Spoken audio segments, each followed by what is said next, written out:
إن الحمد لله نحمده ونستعينه ونستغفره ونعوذ بالله من شرور أنفسنا ومن سيئات أعمالنا من يهده الله فلا مضل له ومن يضلل فلا هادي له وأشهد أن لا إله إلا الله وحده لا شريك له وأشهد أن محمدا عبده ورسوله صلى الله عليه وعلى آله وصحبه وسلم وبعد.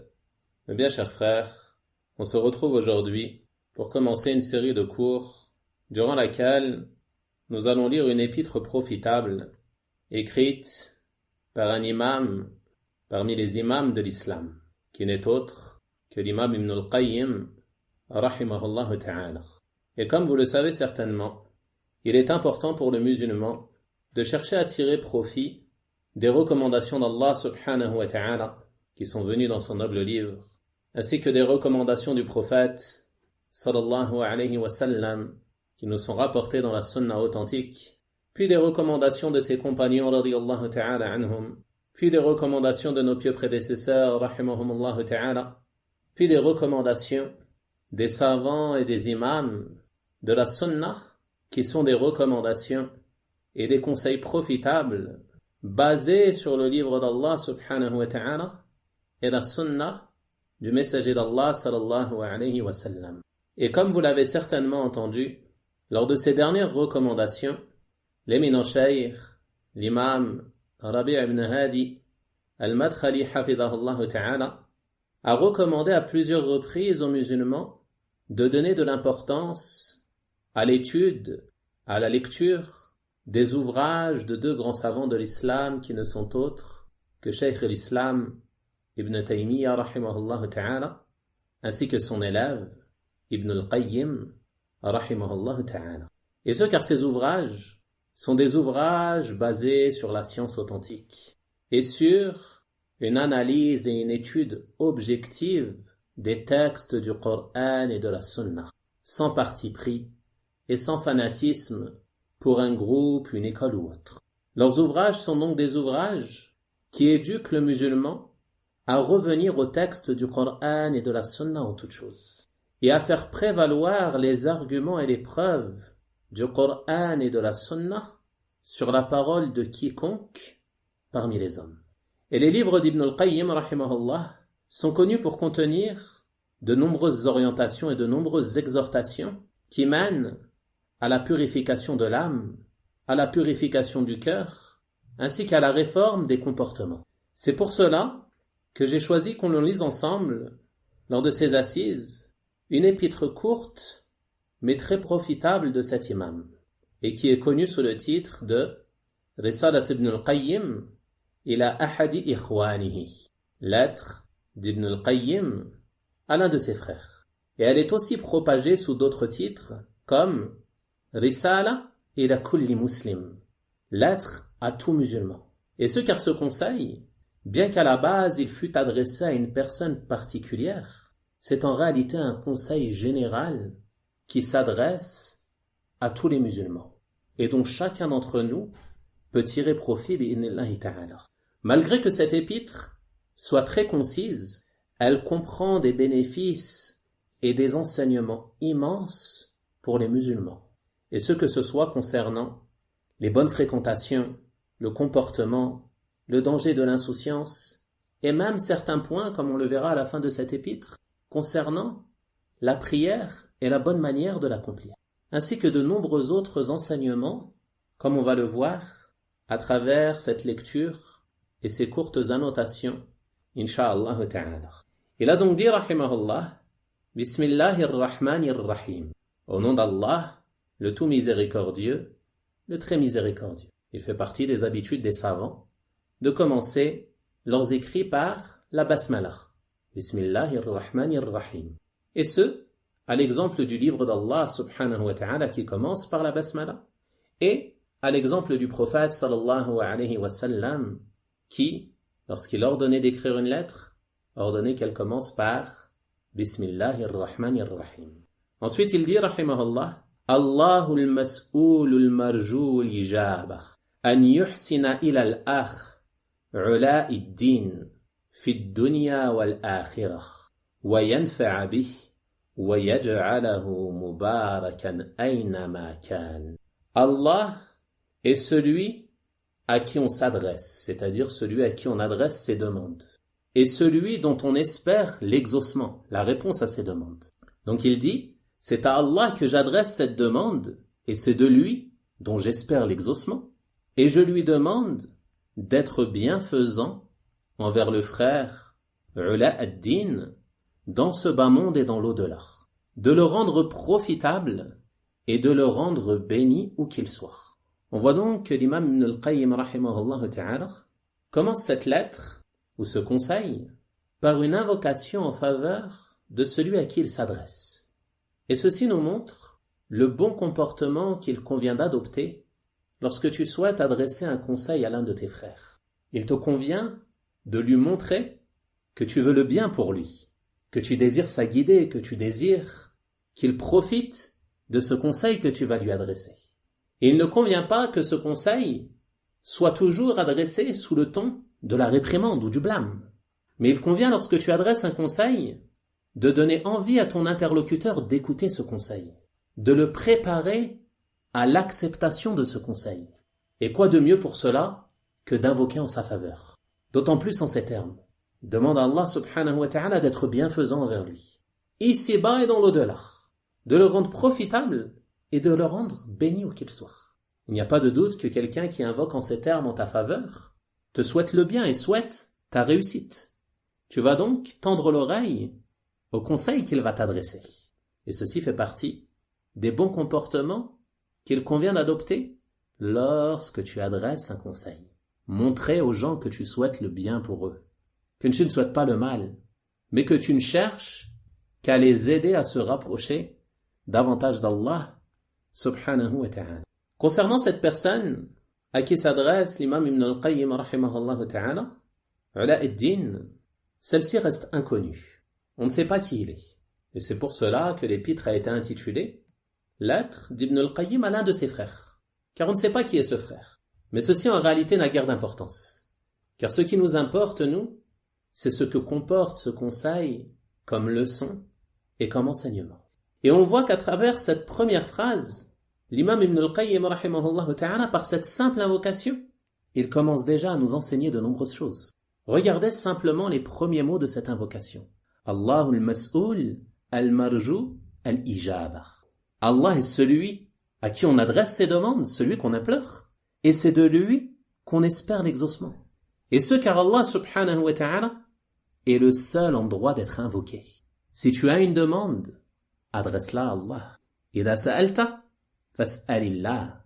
Comme le prophète sallallahu alayhi wa sallam a dit à Abdullah ibn Abbas radiyallahu anhuma. Allah subhanahu wa ta'ala est le seul en droit d'être invoqué. Et il nous a ordonné de l'invoquer, et il nous a promis que lorsqu'on l'invoque, il répond à nos invocations. وَقَالَ رَبُّكُمْ أُدْعُونِي أَسْتَجِبْ لَكُمْ.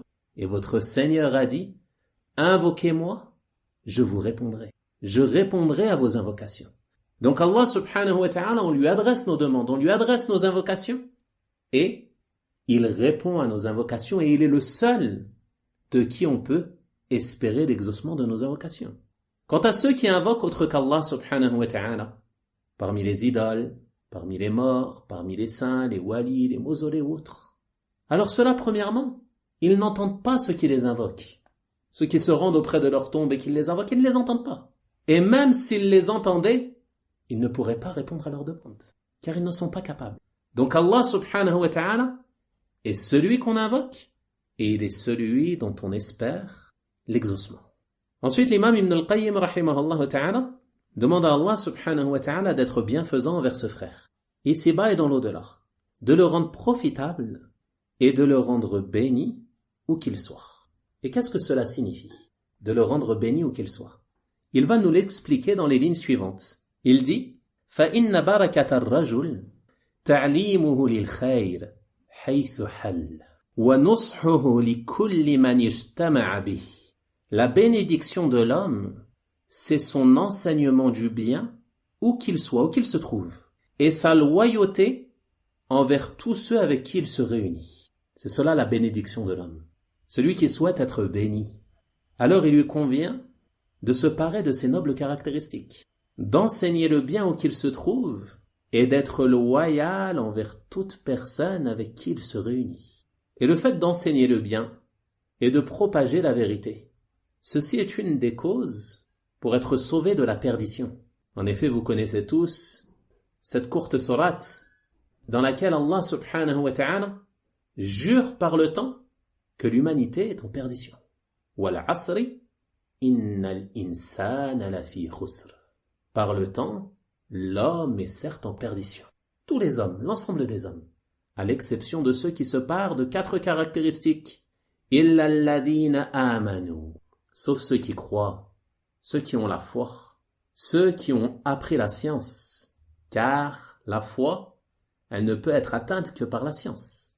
Car celui qui n'a pas la science, en quoi va-t-il avoir foi s'il ne sait pas?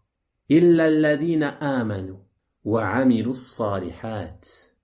Et qui ont œuvré pieusement, qui ont mis en pratique cette science qu'ils ont apprise. Ceci est la deuxième caractéristique pour être sauvé de la perdition. Puis ensuite vient la troisième caractéristique, وَتَوَاسَوْا بِالْحَقِّ, et qui s'enjoignent mutuellement la vérité, qui propagent la vérité, qui se conseillent les uns les autres, qui s'orientent les uns les autres vers le bien, vers les bonnes actions. Ils ont appris la science, ils l'ont mise en pratique. Ils ne l'ont pas conservée pour eux-mêmes, mais ils l'ont diffusée, partagée parmi les gens.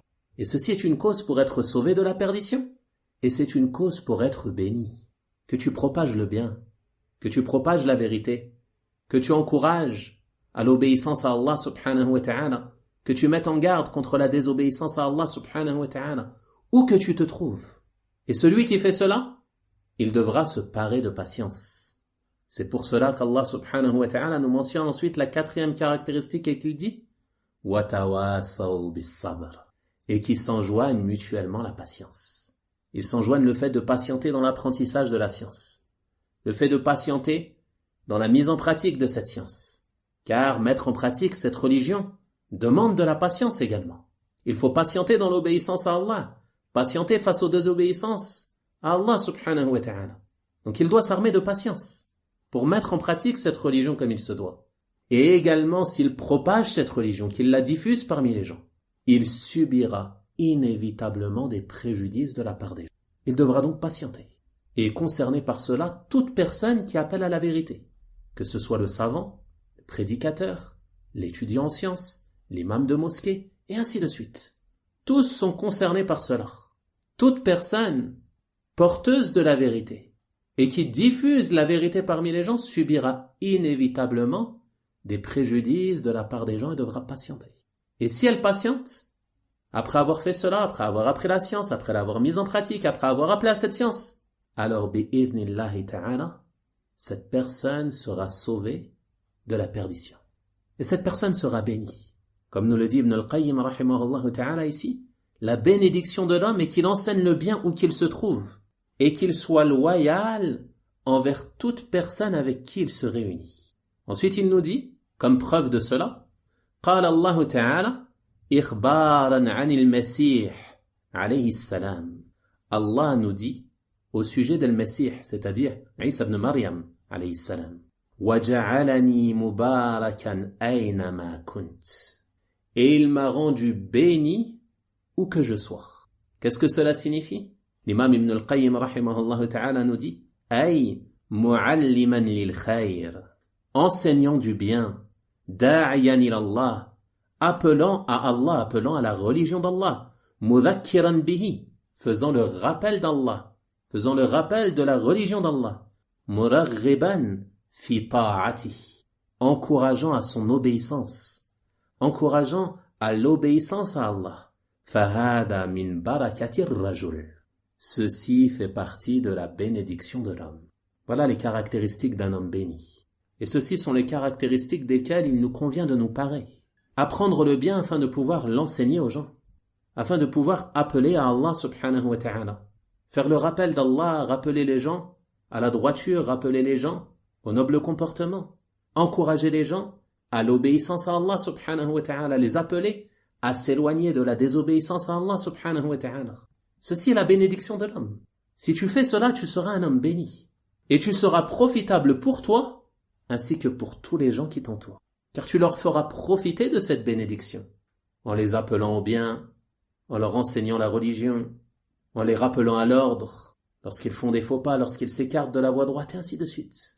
Ensuite, il nous dit, rahimahullah, وَمَنْ خَلَى مِنْ هَذَا فَقَدْ خَلَى مِنَ الْبَرَكَةِ. Et celui qui est dépourvu de cela, il est certes dépourvu de bénédiction. Demande à Allah subhanahu wa ta'ala de nous en préserver. Celui qui n'enseigne pas le bien, qui n'appelle pas Allah, qui ne fait pas le rappel d'Allah, qui n'encourage pas à l'obéissance à Allah subhanahu wa ta'ala, alors celui-ci est dépourvu de bénédiction. Et en plus de cela, Ibn al-Qayyim rahimahullah ta'ala nous dit وَمُحِقَتْ بَرَكَةُ لِقَائِهِ وَالِاجْتِمَاعِ بِهِ. Et sera anéanti, disparaîtra complètement la bénédiction de sa rencontre et du fait de se réunir avec lui. Il n'y aura aucun bien et aucune bénédiction dans le fait de rencontrer cette personne et de se réunir avec lui. Pourquoi? Car il n'enseigne pas le bien, il n'est pas loyal envers ceux avec qui il se réunit, il ne les encourage pas à l'obéissance à Allah subhanahu wa ta'ala, il ne leur fait pas de rappel d'Allah. Il n'y a donc aucune bénédiction et aucun bien dans la rencontre de ces personnes et dans le fait de se réunir avec elles. Car leur mal, il va se diffuser parmi les gens. Il dit بَلْ تُمْحَقْ بَرَكَةُ مَنْ لَقِيَهُ وَاجْتَمَعَ بِهِ. Et sera même anéanti la bénédiction de ceux qui le rencontrent et qui se réunissent avec lui. Allahu Akbar. Ce mal, il ne va pas s'arrêter à sa propre personne, mais il va se diffuser parmi les gens. Étant donné qu'il n'enseigne pas le bien, n'appelle pas Allah, n'encourage pas l'obéissance à Allah, il est privé de bénédiction. Et ceux qui vont se réunir avec lui, qui vont le rencontrer, qui vont le fréquenter, ils seront à leur tour privés de bénédiction, wal-'iyadhu billah. Ils seront atteints par ce mal. Et ce car, comme nous l'a dit le prophète sallallahu alayhi wa sallam, l'homme est sur la religion de son khalil, de son ami privilégié.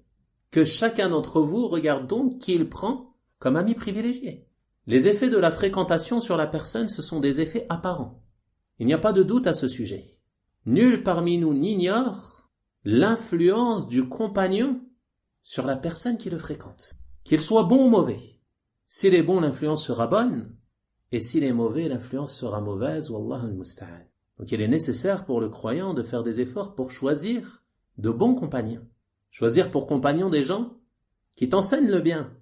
Des gens qui te font le rappel, qui t'appellent à Allah, qui t'appellent à la droiture, qui t'appellent à la voie de l'istiqama, qui t'appellent à te réformer, qui t'appellent à l'obéissance à Allah, qui t'appellent à délaisser les péchés.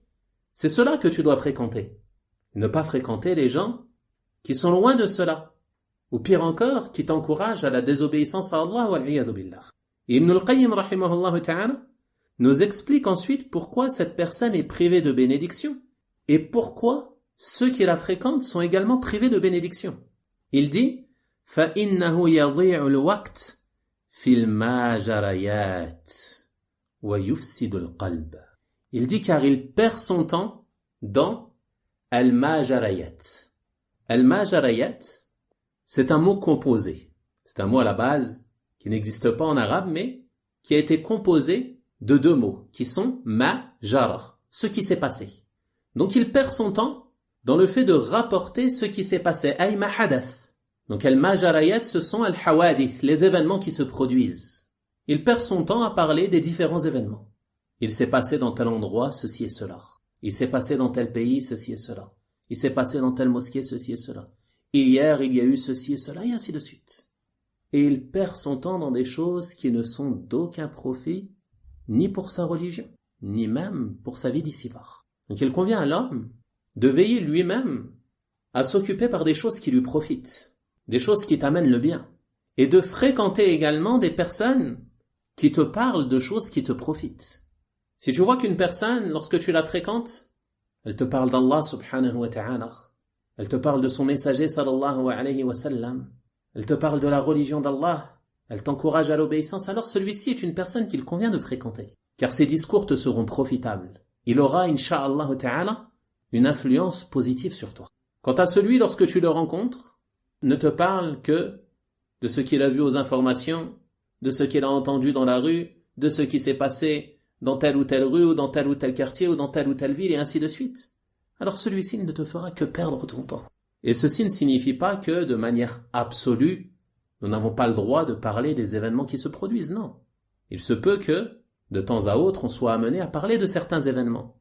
Mais la majorité du temps, il convient de la passer dans ce qui est profitable, à commencer par la science, son apprentissage et son enseignement. C'est par cela que l'on doit occuper notre temps. Et c'est ainsi que l'on sera béni, bi'idhnillahi ta'ala, et que nos assises seront bénies également. Et malheureusement aujourd'hui, si l'on observe la situation de beaucoup de gens, même parmi ceux qui prétendent à la prédication et à l'appel à Allah, parmi ceux qui sermonnent les gens le jour du vendredi par exemple, ou ceux qui se mettent en avant sur les réseaux sociaux prétendant être des prédicateurs, ils ne parlent aux gens que des événements qui se produisent à travers le monde. Celui-ci parle de politique, l'autre parle des décisions de tel ou tel ministre, des décisions de tel ou tel maire, l'autre parle des événements dans tel ou tel pays, l'autre parle de ceci et cela et ainsi de suite. Ils parlent aux gens de ce qu'ils ont déjà vu dans les informations autres. Et il ne leur est d'aucun profit, wallah al-musta'an. Et comme ils sont nombreux malheureusement aujourd'hui, notamment parmi ceux affiliés au groupe des frères musulmans ou autres groupes sectaires parmi ceux qui leur ressemblent. Ces sermons du vendredi ou ces assises prétendues de science ou de rappel, elles sont en réalité privées de bénédiction. Tu vois ce musulman miskin qui a passé sa semaine au travail, peut-être loin du rappel d'Allah, à s'épuiser pour obtenir sa subsistance, venir au sermon du vendredi espérer entendre une chose qui va réveiller son cœur, qui va l'aider à se réformer, qui va l'aider à se corriger et se rapprocher d'Allah. Et voilà ce sermonneur qui monte sur le minbar et qui lui parle des informations. Qu'a-t-il profité de ce sermon? Qu'a-t-il profité de cet imam? Il n'a rien profité. Et c'est pour cela que, généralement, les gens qui suivent ces prédicateurs, ou les gens qui fréquentent, parfois même, par défaut, ces mosquées, n'évoluent que très peu, wallah al-musta'an. Et qu'ils finissent même, parfois, par se détacher peu à peu de nombreux principes de leur religion, wal'iyadhu billah. Donc à travers ces mots, on comprend qu'il convient aux musulmans de s'accrocher aux gens de bien, de s'accrocher aux gens de vertu, de s'accrocher aux gens de la sunnah, de choisir qui tu écoutes, de ne pas écouter le premier venu qui se met en avant pour parler de la religion, de ne pas écouter toutes les personnes qui propagent du contenu sur les réseaux sociaux sous prétexte que les titres ou les images sont attrayants. Non. Cherche à écouter ceux qui sont profitables, parmi les gens de science, de confiance, parmi les gens de la sunnah. Ainsi tu profiteras du bien et tu profiteras de cette bénédiction, bi'idhnillahi ta'ala. Et une fois que tu auras écouté cette science, que tu en auras profité, que tu l'auras comprise et maîtrisée, alors partage-la autour de toi. Aujourd'hui tu es venu à la mosquée pour écouter ce dars. Si tu as écouté un bien, que tu en as tiré profit, que tu l'as compris, alors lorsque tu rentres chez toi, fais-en profiter autour de toi. Fais-en profiter ton épouse, fais-en profiter tes enfants, fais-en profiter ton voisin et ainsi de suite. Fais-en profiter tes amis. Et ce afin que le bien se propage et qu'il ne se limite pas à un nombre restreint de personnes. Car celui qui a acquis une science, qui l'a maîtrisée, qui l'a comprise, il lui convient de la propager parmi les gens, chacun à hauteur de ses capacités. Et ceci est la zakat de la science. La zakat de la science, comme l'ont mentionné les gens de science, c'est le fait de la propager parmi les gens. Et celui qui propage le bien, chacun, comme on a dit, à hauteur de ses capacités. Cela ne veut pas dire que, sous prétexte qu'une personne a écouté 2 ou 3 cours, qu'il va se mettre à ouvrir des comptes sur les réseaux sociaux et faire la da'wa. Non. On parle simplement de propager le bien autour de toi, dans ton entourage. Tu propages ce que tu entends, ce dont tu as profité, afin que le bien se répande bi'idhnillahi ta'ala. Et celui qui indique un bien, il obtient la récompense de celui qui le fait, comme il est venu dans le hadith du prophète sallallahu alayhi wa sallam. Et celui qui se prive de cela, qui entend le bien, qui le comprend, et qui l'arrête à sa propre personne, qui ne continue pas de le diffuser parmi les gens, alors il se prive de nombreuses récompenses en réalité. Il se prive de beaucoup de biens et de beaucoup de bénédictions.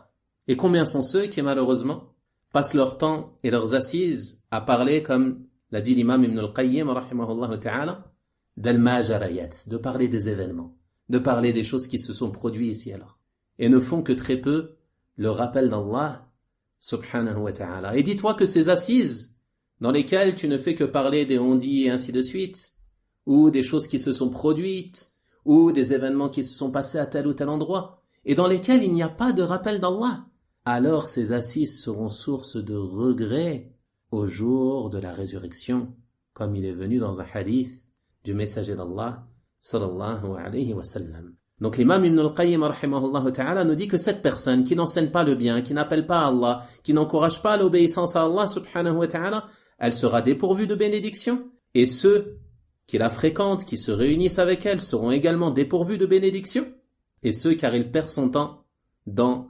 al-majarayat, à parler des événements et ainsi de suite, wa yufsid al-qalb, et il corrompt le cœur. Il corrompt le cœur. Le fait de parler sans cesse de ces choses et de ne pas parler des choses qui sont profitables, ceci corrompt le cœur de la personne. Wallahu al-musta'an.